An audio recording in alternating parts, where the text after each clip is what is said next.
기출 유형 48번 측정의 오차 한번 보도록 하겠습니다. 측정의 오차. 측정의 오차는 실제 개념과 측정값 사이의 차이를 의미해요. 그러니까 우리가 실제 어떤 뭐 우울이나 불안이나 이런 것들을 측정한다고 했을 때, 이 개념이 가지고 있는 것하고 실제 우리가 설문지로 측정했을 때의 어떤 차이를 이야기를 하는 건데요. 측정 오차가 없는 척도는 존재하지 않을까? 요 개념이 뭐냐면은 우리가 어떤 구성 개념이라고 하는 측정하고자 하는 개념이 있어요. 이 개념을 측정하기 위해서 우리는 여러 가지 문항들을 만들어서 점수를 구한단 말이에요. 그래 요 문항이 뭐 우울이나 불안이나 이런 것들을 측정한다라고 했을 때 과연 이게 진짜로 이거를 측정하는 것인가라는 겁니다. 근데 어쨌든 우리가 그 전체 개념 중에서 일부만을 가지고 문항이나 설문지를 만들었기 때문에 뭐 이것도 어떻게 보면은 전체 내가 구하고자 하는 개념이라는 모집단 내에서 특정 표본을 뽑아서 만든 설문지이기 때문에 이 표본을 가지고 전체 어떤 개념을 추정하는 데는 오차가 발생할 수밖에 없어요. 우리가 표집 오차라든지 이런 것들 얘기를 했었잖아요. 뭐 그런 것들을 이제 측정 관점에서 본다라고 보면 될 것 같아요. 자, 측정 오차가 없는 척도는 존재하지 않을까. 완전히 예를 들어서 여러분들이 뭐 어떤 뭐 성격이라는 개념이라든지 우울이라는 개념이나 불안이라는 개념이라든지 아니면은 뭐 다른 어떤 완벽주의라는 개념을 갖다가 측정한다고 했을 때 이 설문지가 과연 100% 내가 측정하고자 하는 개념을 측정하느냐라고 이제 물어본다면 아닐 수도 있을 것 같은데 이렇게 생각할 수 있겠 예를 들면 이렇게 생각하면 돼요. 우리가 우울이라고 하는 개념을 측정한다고 했을 때 이 사람들한테 우울할 때 어떤 느낌이 듭니까? 뭐 어떤 상태입니까? 뭐 어떤 생각이 듭니까?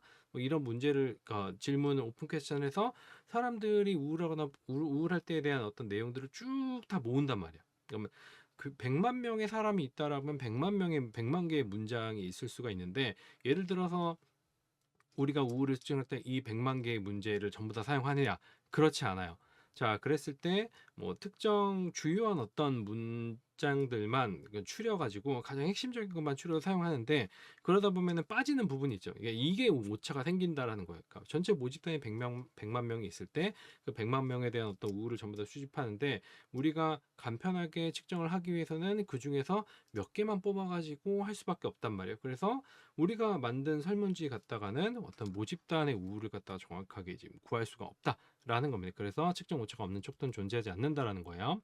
측정 오차 크기는 신뢰도에 타당도에 영향을 미치고 이 측정 오차 감소 방법은 뭐 표준화된 측정 그러니까 감소 방법이지 제로로 만들 수는 없습니다.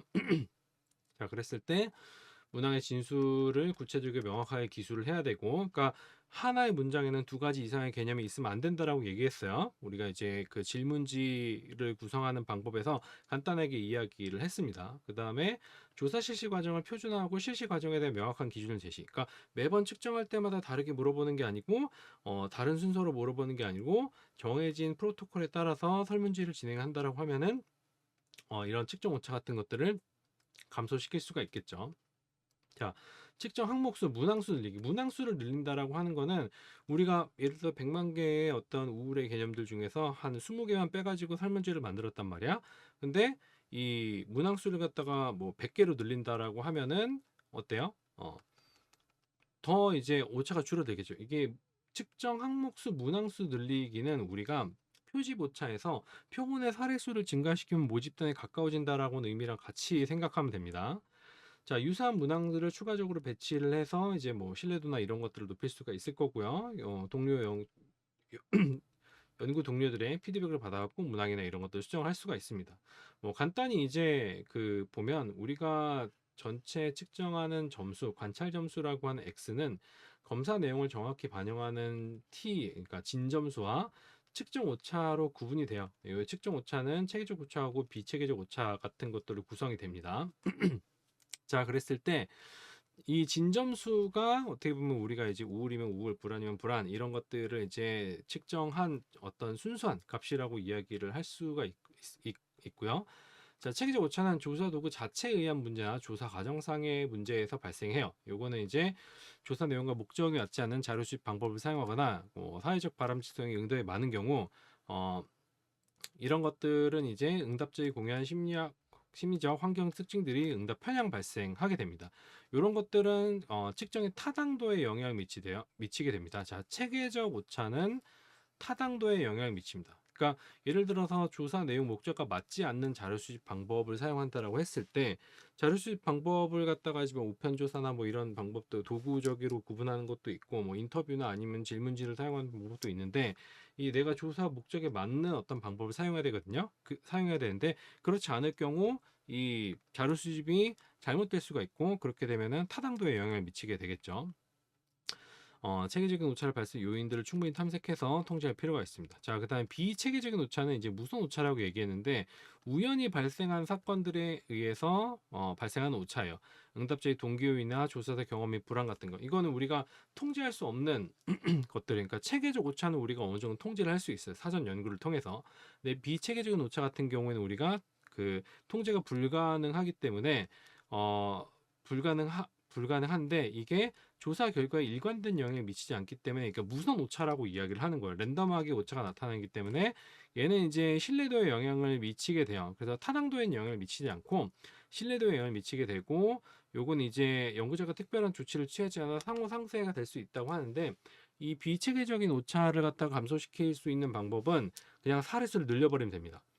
그러니까 체계적 오차 같은 경우에는 사전에 선행 연구라든지 이런 것들을 탐색해서 이걸 통제할 수 있는 방법을 여러분들이 만들어야 되는데 무선 오차를 여러분들이 감소시키고 싶으면은 사례수를 늘려버리면은 이 무선 오차는 어느 정도 감소시킬 수가 있습니다. 자, 그래서 기출 문제 보도록 하겠습니다. 측정 오류에 관한 설명으로 맞는 것은 측정 오류에 관한 것서 편향에 의해서 체계적인 오류가 발생하죠. 예, 이게 맞는 거예요. 자, 무작위 오류는 측정의 신뢰도를 저해하죠. 이게 틀린 거고 표준화된 측정 도구를 사용하더라도 체계적 오류를 줄일 수 있어요. 표준화된 측정 도구 사용하면 체계적 오류를 줄일 수가 있는데 제로로 만들 수는 없다라는 겁니다. 측정자, 측정 대상자 등의 일관성에서 생긴 오류를 갖다가 요거는 체계적이 아니라 이제 무작위 오류, 비체계적인 오류라고 이야기를 할 수 있겠죠. 자, 다음 문제. 측정 오차의 발생 원인과 가장 거리가 먼 것은 일단은 측정 오차기 때문에 통계 분석은 이제 측정을 하고 난 다음에 이제 실시를 하는 거죠. 분석 기법에 따라서 측정 오차는 발생하지 않습니다. 그래서 답은 1번이고 환경 요인, 뭐 자체 문제, 측정 시점엔 측정 대상자의 변화, 뭐 이런 것들이 이제 체계적 비체계적 오차에 대한 이야기겠죠. 자, 측정 오차에 대해서 간단히 살펴봤고 다음 기출 유형을 또 보도록 하겠습니다. 수고하셨습니다.